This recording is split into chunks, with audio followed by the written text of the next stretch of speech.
할렐루야. 주님의 은혜가 오늘도 여러분의 삶 가운데 가득하시기를 주의 이름으로 축원을 드립니다.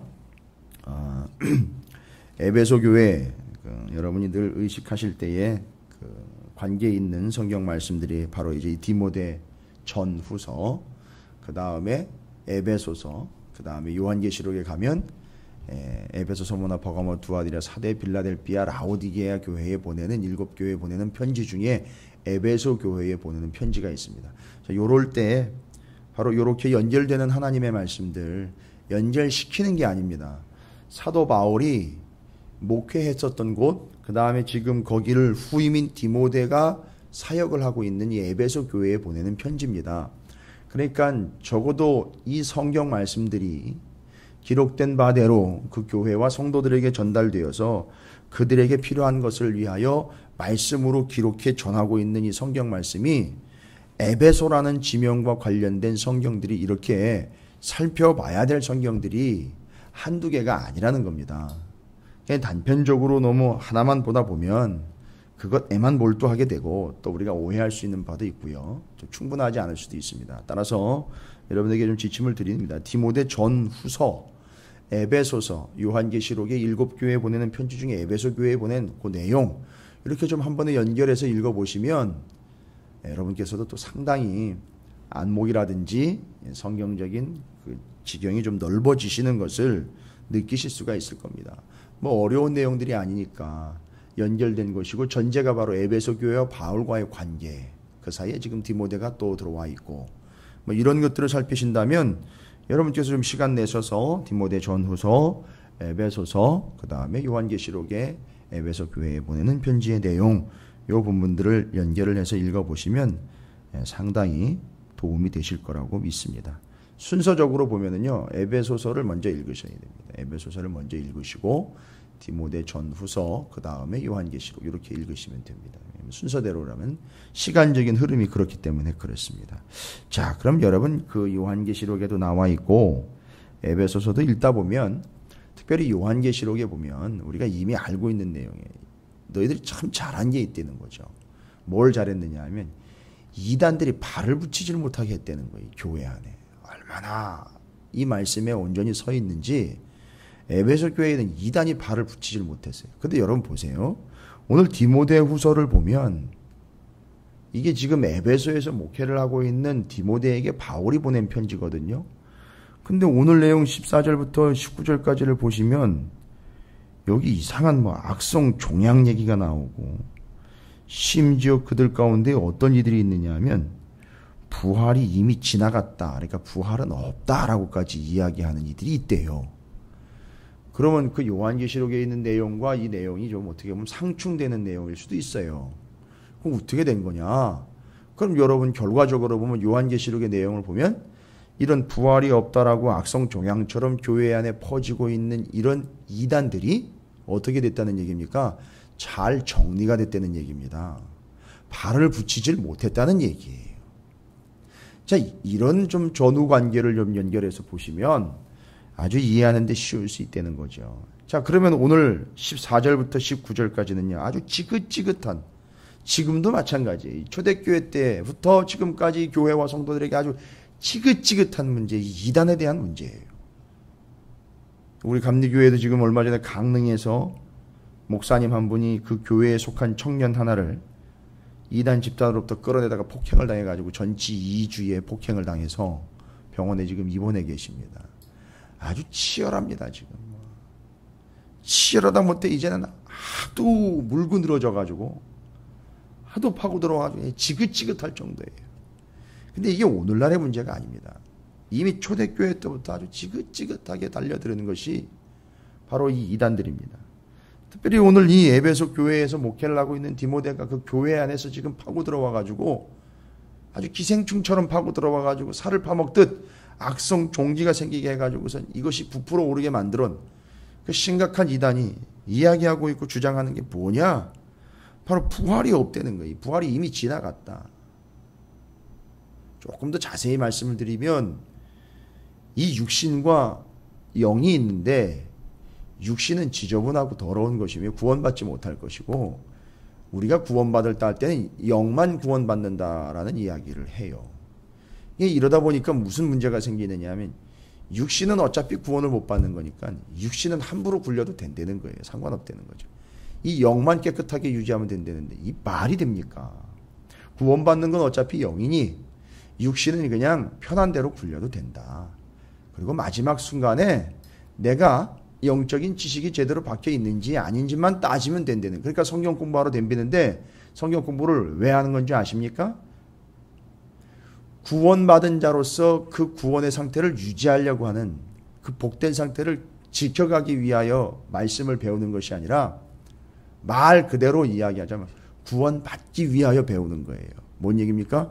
영적인 지식을 더 쌓아서 더 높은 차원까지 올라가서 거기서 떨어지지 않도록 하기 위해서. 왜냐하면 영적인 지식이 있어야 그것이 구원을 판가름하는 기준이 되니까 성경 공부를 해가지고 더 많은 영적인 지식, 높은 지식으로 올라가서 내 위치를 확보하려고 하는 거예요. 아주 정말 기생충적인 발상이죠. 그 자리를 확보하려고 하는 거죠. 이게 바로 영지주의입니다. 그러니까 육신은 부활을 한 게 아니고 영혼이 부활한 거다. 이렇게 믿는 거예요. 그러니까 이미 우리에게는 부활이라는 개념은 없다. 그러니까 이 육신이라는 개념이 있는 한은 부활이라는 개념은 없다. 그러니까 이미 지나갔기 때문에 그냥 판단과 근거를 가지고 편한 대로 살아라. 이 이야기입니다. 아주 자유롭게 살아라 이거예요. 너 판단의 근거를 믿고 네가 옳다고 여기는 가대로 가도 된다. 이런 식인 겁니다. 이게 영지주의거든요. 부활이 없다는 거죠. 자, 이들의 특징이 뭡니까? 14절 뒷부분에 나와 있죠. 교회와 성도를 망하게 하는 자들입니다. 여기서 아주 심한 표현들이 많이 나옵니다.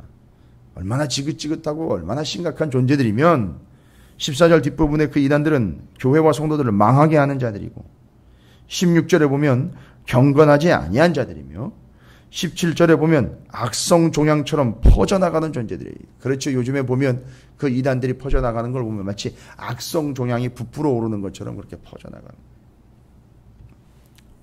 바로 그런 존재들이고요. 18절에 보니까 그들은 이미 진리에 관하여 그릇된 존재들이고 부활이 이미 지나갔다 함으로 어떤 사람들이 믿음을 무너뜨리는 자들이에요. 믿게 하는 자들이 아니라 믿음을 무너뜨리는 자들입니다. 자, 이들이 지금 교회 안에 들어온 이단들입니다.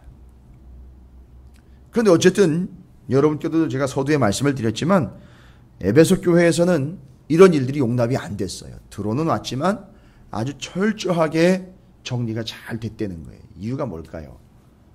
결론적으로 요한계시록에서는 그걸 이야기합니다. 어떤 이단도 너희들이 용납하지 않고 들어오면 다 정리가 됐다는 거죠. 이제 그들의 문제는 이제 첫사랑. 본질이 뭐였나요? 여기 뒤에도 첫사랑 얘기 또 나옵니다. 첫사랑이라는 단어는 나오지 않지만 그 기본, 근본, 바로 그 첫사랑은 뭐냐 하면 근본, 기본을 버렸다는 거죠. 바로 예수 그리스도. 예수 그리스도께서 우리를 사랑하여 우리를 먼저 선택하여 우리를 구원해 주셨다. 요거를 잃어버렸다는 거죠. 자, 어쨌든 그건 좀 나중에 얘기를 드려야 될 내용이고, 자, 이렇게 해서 망하게 하며 경건하지 아니하며 종양처럼 퍼져나가며 그릇되었고 우리를 무너뜨리는 존재들이 이단들에 대해서 에베소 교회와 사도 바울과 디모데는 잘 대처를 했다는 얘기죠. 아주 잘 걸러냈다는 겁니다. 그럼 종양의 이야기를 한번 해볼까요? 종양의 이야기를요.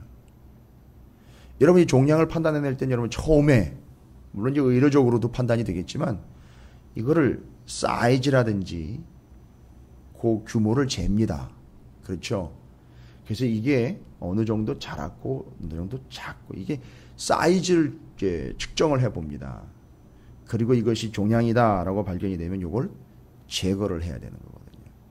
이 종양이라는 말이 물론 이제 그걸 의식해서 기록을 한 건지 아닌지는 저는 잘 모르겠습니다만 그런데 어느 정도는 그걸 의식해서 기록을 했다라고 봅니다. 왜냐하면 이 종양이라는 거는 퍼져나가는 것이고 자라는 것이기 때문에 제거를 해야 되니까 마치 그 이단들이 그런 개념들이다 보면 제대로 측정을 해가지고 제거를 해야 되는 겁니다. 여러분 그 측정을 하려면 뭐가 필요하냐면 자가 필요합니다. 제거를 하려면 칼이 필요합니다. 여러분 이곳의 발상을 가지고 있어야 돼요. 이것에 착안합니다. 제거하려면 측정을 해야 되고 날카로움이 있어야 되는 거죠. 바로 뭡니까? 자가 필요하고 칼이 필요한 겁니다. 여러분 그 자와 칼 기가 막히게 성경에 보면 요 자와 칼이라는 개념을 다 담고 있는 개념이 있어요. 성경에. 캐논, 자라는 뜻이죠. 캐논, 룰러. 자로 사이즈를 잴 수 있도록 갖다 대는 것. 기준이 되는 거죠. 그 다음에 그걸 도려내는 칼과 같은 것. 여러분, 이 성경 말씀에 보면 뭐에 대해서 이 자와 같고 뭐에 대해서 이 칼과 같다라고 이야기하냐면 말씀이에요. 말씀이 기준이고 말씀이 바로 그것들을 갈라내며 또 끊어내며 잘라내는 역할을 하는 바로 말씀에 대한 이야기예요. 그래서 이 종량 이야기한 건 그냥 말한 게 아닙니다. 이걸 어떻게 해결합니까? 이거는 어떤 방법도 통하지 않습니다. 이건 말씀이 아니면 불가능한 거예요. 이 이단들에 대해서는 말씀이 아니면 제거가 불가능합니다. 그래서 이제 15절에 이 이단들이 약성 종양과 같이 퍼져나가는 이 더러운 무리들을 어떻게 해야 되느냐. 그릇되며 무너뜨리게 만들고 경건하지 않을 뿐만 아니라 우리를 망하게 하는 이들을 어떻게 해서 우리는 처리를 해야 되느냐. 15절 말씀에 진리의 말씀을 옳게 분별하라 라고 나와 있습니다. 첫 번째 지침입니다. 진리의 말씀을 옳게 분별하여 부끄러울 것이 없는 일꾼으로 인정된 자로 자신을 하나님 앞에 드리기를 힘쓰라. 첫 번째 진리의 말씀을 옳게 분별하라 라고 첫 번째로 이야기하고 있습니다. 자, 뭐라고 이야기했느냐. 진리의 말씀을 옳게 분별하라. 하나님의 말씀인지 아닌지를 분별을 하라는 얘기죠. 여기 분별이라는 말이 여러분께서 좀 집중해야 되는 말입니다. 이 분별이라는 말은 두 가지가 합성이 된 겁니다. 분별이라는 말 안에는요, 두 가지가 합성이 된 겁니다. 뭐냐 하면 바르고 곧은 것과 예리함과 날카로움이라는 뜻이 담겨져 있습니다. 분별이라는 말이에요. 다시 한번 말씀드릴게요. 바르고 곧은 것과 예리하고 날카로움이라는 것이 분별이라는 말에 들어있습니다. 그러니까 분별하라는 말은 바르고 곧고 예리함의 기준을 갖다 들이대려는 거죠. 그래서 측정을 해서 어떻게 하라는 거죠? 잘라내려는 거죠. 이게 악성 종양에 대한 지침의 첫 번째입니다. 근데 여러분 보시면 제가 좀 전에도 말씀을 드렸습니다만 이것을 옳게 분별하기 위해서 그것이 아니다라는 걸 또 분별하기 위해서 이것이 진짜라는 걸 분별해내기 위해서 바로 분별이라는 말 자체가 가지고 있는 바르고 곧은 것과 예리함과 날카로움이라는 이 두 개념을 다 가지고 있는 게 뭐냐 하면 바로 진리의 말씀을 옳게 분별하라. 이렇게 앞에 진리의 말씀이라는 거에 다 담겨 있는 거예요. 그러니까 그 진리의 말씀이 바르고 곧을 뿐만 아니라 날카로운 것이기 때문에 검과 같은 것이기 때문에 그걸로 분별을 해내라 이 얘기예요. 옳고 곧게 하며 아닌 것은 도려내라. 이렇게 얘기를 하고 있는 겁니다. 그러니까 뭘 기준으로 삼아야 되느냐 하면 다른 게 기준이 없습니다. 성경 말씀이 기준이 돼야 되는데 이 사이비들과 이단들은 이 말씀을 옳고 곧은 것이나 날카로움이 아니라 자의적으로 자기에게 합리적으로 자기 주장에 합리화시켜가면서 그걸 적용을 하는 것이지 우리처럼 곧고 예리함과 날카로움으로 적용을 하는 것이 아니기 때문에 우리 교회와 성도들은 바로 하나님의 말씀으로 그들을 옳게 분별하고 그 말씀이 진짜인지 아닌지를 옳게 분별하기 위해서 반드시 바르고 곧음과 예리함과 날카로움이 필요한 겁니다. 딱 잊지 않도록 하십시오. 바르고 곧은 것은 바로 자와 같은 것, 그 다음에 예리함은 검과 같은 것, 그 자와 검과 같은 것을 다 가지고선 측정해내며 도려내며 정리할 수 있는 능력이 어디에 있느냐?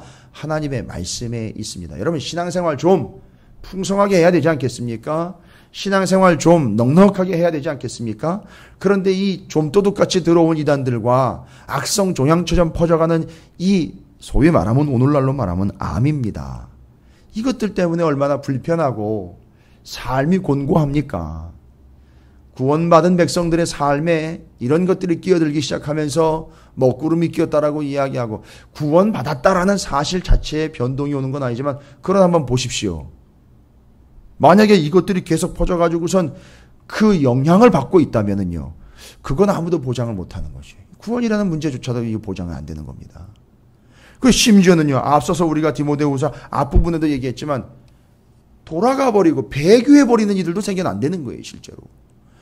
그 종기가 다 잡아먹는 겁니다. 그건 끝나는 거지요. 결국은 종기 때문에 죽었다. 이단 때문에 죽었다. 이단 때문에 멸망으로 갔다. 뭐 이런 결과가 나올 수도 있다는 겁니다. 이 무서운 거죠. 그러니까 우리는 좀 넉넉하고 여유 있을 뿐만 아니라 은혜로운 삶을 구원받은 자로서 살아가기를 원한다면 더 날카롭고 더 예리하며 더 옳고 더 곧게 철저하게 말씀을 좀 제대로 적용을 해놔야 된다는 겁니다. 그러니까 편안하게 신앙생활 한다라는 개념은 없어요. 그냥 넉넉하고 그냥 쉬엄쉬엄 신앙생활 한다라는 개념은 없습니다. 뭐요? 적어도 말씀을 연구하며 이 말씀에 온전히 서는 것, 그 관점으로 본다면 쉴 수 없이 이 말씀을 붙잡고 씨름해야 되기 때문에 편안함이라는 개념은 없습니다. 구원받은 자에게도 편안함이라는 건 없습니다. 여러분, 단지 평안이 있을 뿐이에요. 평안은요, 요동치는 바다에서도 평안할 수 있습니다. 세상이 나를 향해 화살을 날려도 평안할 수는 있어요. 그러나 솔직히 말하자면 그건 편안한 것은 아니에요. 편하지는 않죠. 불편하죠. 불편한 환경에서도 평안은 있을 수 있습니다. 왜일까요? 옳고 곧을 뿐만 아니라 아주 날카롭기 때문에 흔들리지 않는다는 거예요. 그걸 위해서 편안한 삶이 아니라 씨름하며 열심히 다부지게 붙잡으며 끝까지 붙잡으며 또 덧입으며 가는 것이 우리 그리스도인들의 삶의 자세가 되어야 된다는 거죠. 그럼 뭘 붙잡는 거냐? 옳고 곧은 것과 날카로운 것, 바로 하나님 말씀을 계속 붙잡으며 가는 거예요. 세상과 씨름하며 가는 게 아닙니다. 말씀을 계속 붙잡으며 가다 보면 어느 틈인지 모르게 세상은 넉넉히 이길 수 있는 대상이 되는 거죠. 이단들도 넉넉히 이길 수 있는 게 되는 거예요. 여러분, 에베소 교회 아시죠? 사도행전에도 나와요.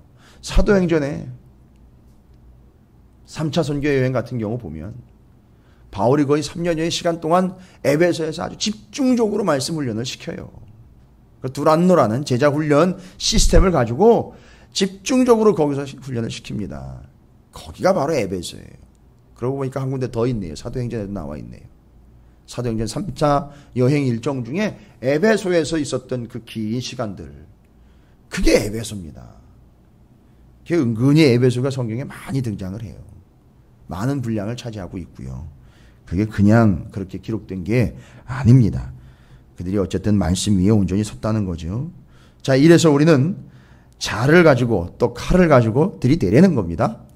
마음대로 그냥 쑥닥쑥닥 잘라내고 비판하며 평가하는 개념의 자가 아니라 그 거짓과 이단들과 악성 종양 같은 존재들에 대해서 우리에게는 그 말씀으로 분별해내는 필요가 있다. 그걸 말씀으로 분별할 수 있고 측정할 수 있고 도려낼 수 있다. 이걸 얘기하는 겁니다. 그래서 그 예리함과 날카로움, 또 바르고 곧은 것, 그거는 말씀이다. 그래서 15절이 이야기한 진리의 말씀을 옳게 분별하라. 요거는 같이 연결이 되면서 이미 그 안에 다 답이 다 있습니다. 이게 첫 번째고요. 자, 두 번째는요. 16절에 보니까 망령되고 헛된 말을 버려라 라고 이야기합니다. 우리 안에 들어온 것들, 우리를 파고들려고 하는 것들에 대해서는 좀 전에 말씀드린 것처럼 그 말씀으로 분별해내서 제거하고 도려내고 멀리 떨어뜨리게 해야 되겠지만, 자, 이게 악성 종양인 듯 하면서도 아닌 듯 하면서도 은근히 아주 야릇하게 덤비는 존재들이 있습니다. 자, 그러면서 그들이 그 입에 담고 있는 것들이 바로 망령되고 헛된 말들입니다. 은혜스럽지 못한 말들이 사실이 아닌 말이고 성경적이지 않은 말들. 대적하여 여러분이 관철을 시킬 필요가 없다는 겁니다. 이건 또 다른 개념인데, 여러분에게 공격해오는 부분이 아니라면 여러분이 굳이 그런 소리를 듣고 쫓아가가지고선 그것에 대적을 할 필요는 없다는 얘기죠. 어떻게 하라는 겁니까? 그것들을 버리라라고 이야기를 합니다. 상당히 또 버리라는 말이 가지고 있는 의미가 어떻게 보면 너무 소극적인 게 아닙니다. 소극적인 게 아니라 이미 우리에게는 그 곧고 옳은 자와 같은 예리하고 날카로운 말씀이 있습니다.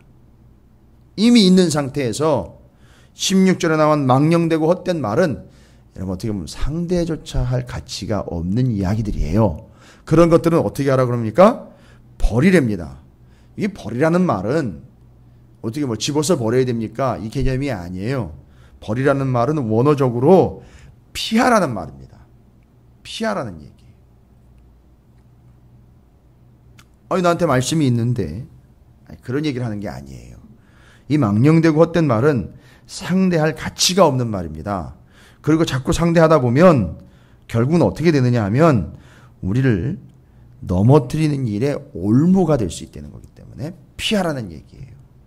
그래서 두 가지 원칙입니다. 첫 번째, 여러분 우리는 피해야 됩니다. 또 우리는 예리하고 날카로운 칼과 같은 검과 같은 말씀이 있고 고든 말씀이 있으니 너무 자랑스럽게 내지는 또 자연스럽게 당당하게 그것들이 와도 대적할 수 있습니다. 이런 개념을 이야기 드리는 게 아니에요. 절대 그래서는 안 됩니다. 이미 우리는 그 하나님의 말씀을 받은 자이기 때문에 계속해서 그 말씀을 예리하게 갈아야 되고요. 올곧게 준비를 하고 있어야 되는 건 마찬가지지만 그건 맞는 얘기지만 그렇다고 그게 있기 때문에 내가 가서 덤벼봐야지. 절대 이런 건 아니라는 거예요. 그 망령되고 헛된 말들은 여러분이 일단 피하는 거예요. 여러분 무서워서 피합니까? 아닙니다. 상대할 가치가 없기 때문에 여러분들이 그걸 가까이 갈 필요가 없다는 거예요. 접근도 하지 말라는 거. 접근하면 피하라는 얘기입니다. 일단. 그게 두 가지 지침인 거예요. 일단 우리는 하나님의 말씀으로 준비가 되어 있어야 돼요. 그 다음에 그리고 16절에 망령되고 헛된 말로 덤빈다면 여러분 일단 피하십시오. 좀 쉽게 얘기하면 상대도 하지 마십시오. 죄송합니다. 말 같지도 않은 말 상대하지 마세요. 은혜스럽지 않은 말 상대하지 마세요. 기본적인 기독교의 진리가 아닌 것도 상대하지도 마세요. 이게 말씀에 관련된 것도 아니고 아주 쓰잘데기 없는 얘기들은 상대도 하지 마십시오.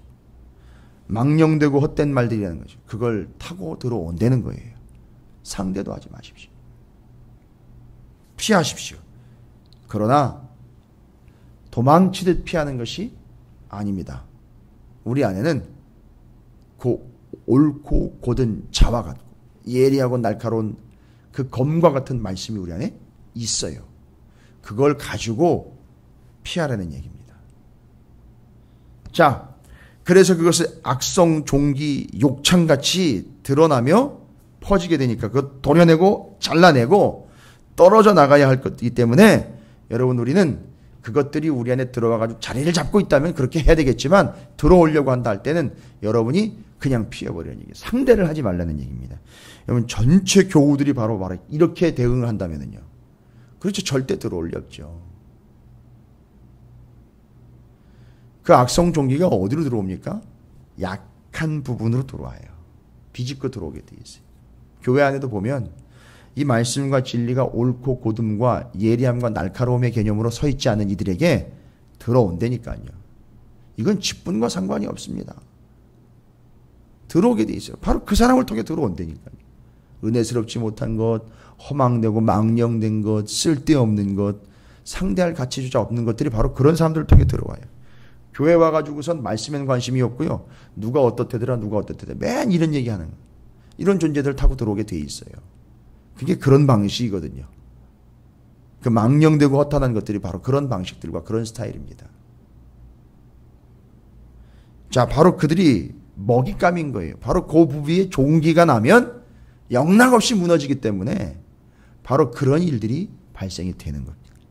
따라서 우리는 좀 전에도 말씀을 드린 것처럼 하나님의 말씀이 곧고 옳은 것이요 예리하고 날카로운 것으로서 철저하게 우리는 그것으로 무장되어 있어야 되는 겁니다. 평상시에 여유 있다? 아닙니다. 성도들에겐 여유가 없습니다. 왜요? 틈만 나면 말씀, 시간 나면 진리, 때가 되면 그 수준, 이룰 수 있도록 계속 붙잡아야 되는 거거든요.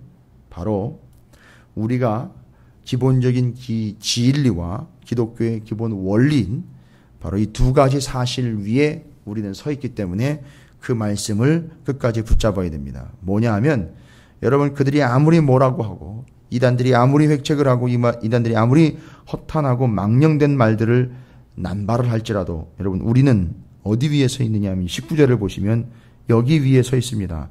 그러나 하나님의 견고한 터는 섰으니, 여러분 우리가 여기 서 있는 겁니다. 이 터 위에 서 있는 거예요. 인침이 있어 일렀으되 주께서 자기 백성을 아신다 하며 또 주의 이름을 부르는 자마다 불의에서 떠날지어다 하였느니라. 여러분 이 견고한 터가 어디냐면 이 두 가지 고백 위에 서 있습니다. 이 두 가지는 민수기와 이사야서에 나와 있는 말씀인데 어디에 서 있느냐 하면 우리는, 이 교회는요, 성도들은요, 주님께서 자기 백성을 아신다라는 이 고백과 두 번째로는요, 주의 이름을 부르는 자, 이 바로 두 고백 가운데 서 있는 거예요. 주께서 이름을 부르는 자, 주의 이름을 부르는 자. 여기 19절에 나와 있는 주의 이름을 부르는 자마다 라고 나와 있는 것 바로 보십시오. 이건 뭘 이해할까요? 주께서 자기 백성을 아신다. 주의 이름을 부르는 자들이다. 두 가지 의미는요, 두 가지 고백은 같은 걸 이야기합니다. 하나를 의미할 때 두 개를 같이 지금 연결을 해서 쓰고 있는데 뭘 얘기하는 겁니까? 주님이 아시는 백성. 주님이 아신다. 그리고 주의 이름을 부르는 백성. 주님이 너무너무 잘 압니다. 그도 주님을 알죠. 그렇기 때문에 주의 이름을 부릅니다. 여러분 이름, 쉐모트라는 단어가 여러분 기억나십니까? 구약에 출애굽기라는 말이 원래 히브리 성경에는 쉐모트라는 단어로 써 있어요. 왜일까요? 이름들이라는 뜻이에요. 구원자의 이름과 구원받은 자들의 이름이 기록된 게 출애굽기예요. 그래서 쉐모트라는 단어를 씁니다. 그러니까 이름을 부른다는 얘기는요, 구원받은 자라는 얘기예요. 하나님이 아신다는 얘기는요, 민수기에 나와 있죠. 인원을 셀 때 고개를 들어 하나님과 고개를 마주쳤을 때 구원받은 자 너 하나라고 확인하는 거예요. 이름을 부르는 겁니다. 이게 바로. 그러니까 이 두 가지는요, 하나님이 아시고 주의 이름을 부르는 자라는 얘기는 구원받은 자라는 얘기입니다. 우리는 구원받은 자예요. 요 사실 위에 서 있다는 겁니다.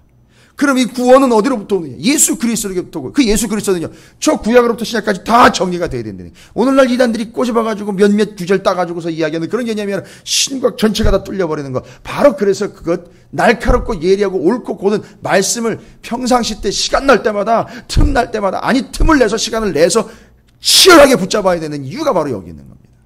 그래서 오늘 말씀하는 거예요. 말씀을 정확하게 이해를 하고 망령되고 헛된 말을 버리고 옳게 분별해야 하는 이유는 나는 구원받은 존재예요. 그래서 그 구원을 지켜내기 위해서 그 망령되고 허탄한 것들 다 잘라내야 됩니다. 도려내야 되는 거예요. 피해가려면요, 이게 아니라는 걸 분별을 해내야 되거든요. 그러니까 그걸 위해서는 우리는 내가 구원받은 존재라는 사실이 이 성경에 기록된 것이고 그 구원에 대한 전체적인 개념들이 이해가 돼야 되는 거며 내가 공부해야 되고 알아야 되는 것이기 때문에 이 하나님의 올곧고 날카로워 예리한 검과 같은 말씀을 늘 붙잡는데 연연해야 된다는 거죠. 여기 집중해야 된다는 얘기입니다. 그래서 에베소 교회에 이단이 발을 못 붙인 겁니다. 아주 강력한 트레이닝을 받았어요. 말씀에 의해서요. 잊지 마시기 바랍니다. 이게 성경적으로 다 사도행전으로부터 디모데 전후서, 에베소서, 요한계시록에 있는 에베소 교회의 상황들이 이해가 안 되면 이 말은 전혀 이해가 안 되는 얘기예요. 그냥 성경 공부나 해서 지식이나 쌓아가지고서 적당히 우리의 위치를 확보하는 그런 개념의 성경 공부를 얘기하는 게 아닙니다. 말씀으로 계속해서 트레이닝 돼야 되면 이 말씀이 완전히 꽉 들어차야 되는 거예요. 그래서 창세기부터 요한계시록까지 통으로 전체적으로 다 구원의 역사와 틀이 맥이 이해되지 않으면 그 사이로 비집고 들어온 이단들에게 당할 수밖에 없다는 얘기입니다. 그게 바로 오늘 이야기가 하나님의 말씀은 옳고 고든 자와 같고 예리하고 날카로운 검과 같으니 이 두 가지의 개념을 가지고 있는 말씀을 늘 붙잡고 준비해라, 세팅해라, 달고 닦아라, 연마대라, 이렇게 이야기하고 있는 겁니다. 이게 바로 교회를 지키는 법입니다. 또 나를 지키는 법입니다. 우리 교회가 그런 에베소 교회와 같은 철저하고 분명한 분별과 또 영적인 진리 앞에 확고부동한 그런 온전한 교회가 되기를 또 여러분들이 되시길 주의 이름으로 축원을 드립니다.